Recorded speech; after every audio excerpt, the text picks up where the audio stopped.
Job, chapitre 40. L'Éternel, s'adressant à Job, dit: Celui qui dispute contre le Tout-Puissant est-il convaincu? Celui qui conteste avec Dieu a-t-il une réplique à faire? Job répondit à l'Éternel et dit: Voici, je suis trop peu de choses. Que te répliquerai-je? Je mets la main sur ma bouche. J'ai parlé une fois, je ne répondrai plus. 2 fois, je n'ajouterai rien. L'Éternel répondit à Job du milieu de la tempête et dit: Saint terrain comme un vaillant homme. Je t'interrogerai, et tu m'instruiras. Anéantiras-tu jusqu'à ma justice? Me condamneras-tu pour te donner droit? As-tu un bras comme celui de Dieu, une voix tonnante comme la sienne? Orne-toi de magnificence et de grandeur, revêt-toi de splendeur et de gloire. Répands les flots de ta colère, et d'un regard abaisse les hautains. D'un regard humilie les hautains, écrase sur place les méchants.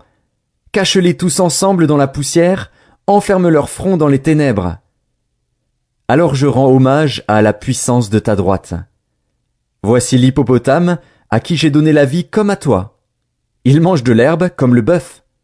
Le voici. Sa force est dans ses reins et sa vigueur dans les muscles de son ventre. Il plie sa queue aussi ferme qu'un cèdre, les nerfs de ses cuisses sont entrelacés.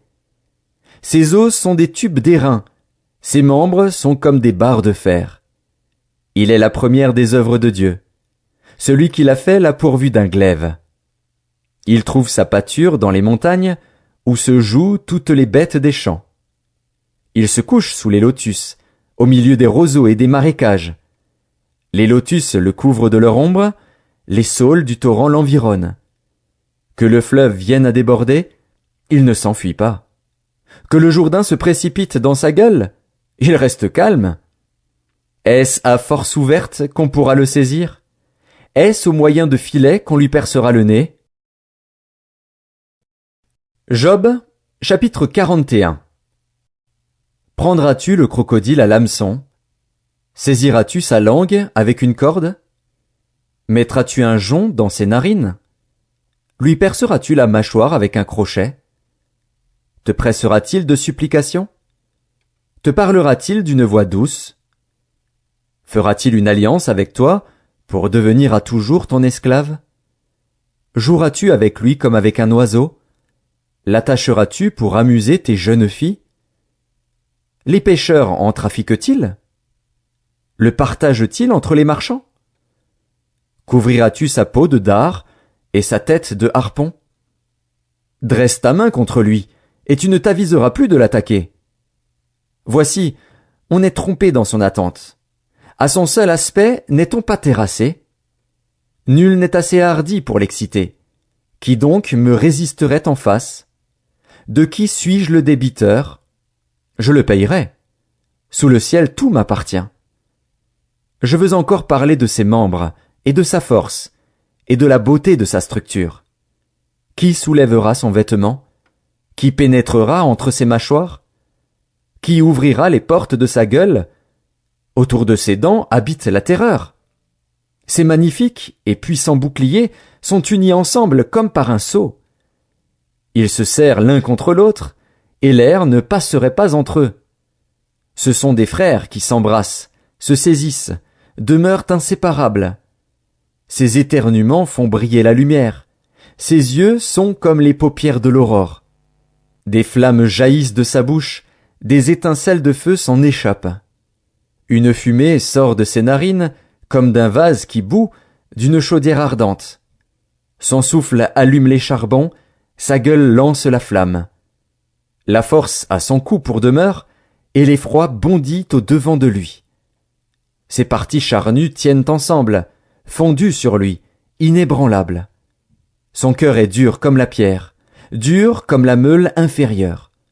Quand il se lève, les plus vaillants ont peur, et l'épouvante les fait fuir. C'est en vain qu'on l'attaque avec l'épée. La lance, le javelot, la cuirasse ne servent à rien. Il regarde le fer comme de la paille, l'airain comme du bois pourri. La flèche ne le met pas en fuite. Les pierres de la fronde sont pour lui du chaume. Il ne voit dans la massue qu'un brin de paille. Il rit au sifflement des dards. Sous son ventre sont des pointes aiguës. On dirait une herse qui l'étend sur le limon. Il fait bouillir le fond de la mer comme une chaudière. Il l'agite comme un vase rempli de parfums.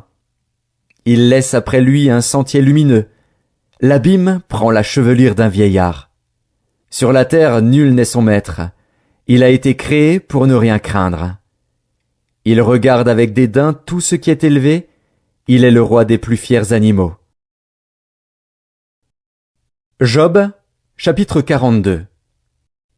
Job répondit à l'Éternel et dit: Je reconnais que tu peux tout, et que rien ne s'oppose à tes pensées. Quel est celui qui a la folie d'obscurcir mes desseins? Oui, j'ai parlé, sans les comprendre, de merveilles qui me dépassent et que je ne conçois pas. Écoute-moi, et je parlerai. Je t'interrogerai, et tu m'instruiras. Mon oreille avait entendu parler de toi. Mais maintenant, mon œil t'a vu. C'est pourquoi je me condamne, et je me repens sur la poussière et sur la cendre. Après que l'Éternel eut adressé ces paroles à Job, il dit à Éliphaz de Théman: Ma colère est enflammée contre toi et contre tes deux amis, parce que vous n'avez pas parlé de moi avec droiture comme l'a fait mon serviteur Job. Prenez maintenant 7 taureaux et 7 béliers, allez auprès de mon serviteur Job, et offrez pour vous un holocauste. Job, mon serviteur, priera pour vous, et c'est par égard pour lui seul que je ne vous traiterai pas selon votre folie, car vous n'avez pas parlé de moi avec droiture, comme l'a fait mon serviteur Job. Éliphaz de Théman, Bildad de Shuar, et Tsophar de Naama allèrent et firent comme l'Éternel leur avait dit. Et l'Éternel eut égard à la prière de Job. L'Éternel rétablit Job dans son premier état, quand Job eut prié pour ses amis, et l'Éternel lui accorda le double de tout ce qu'il avait possédé.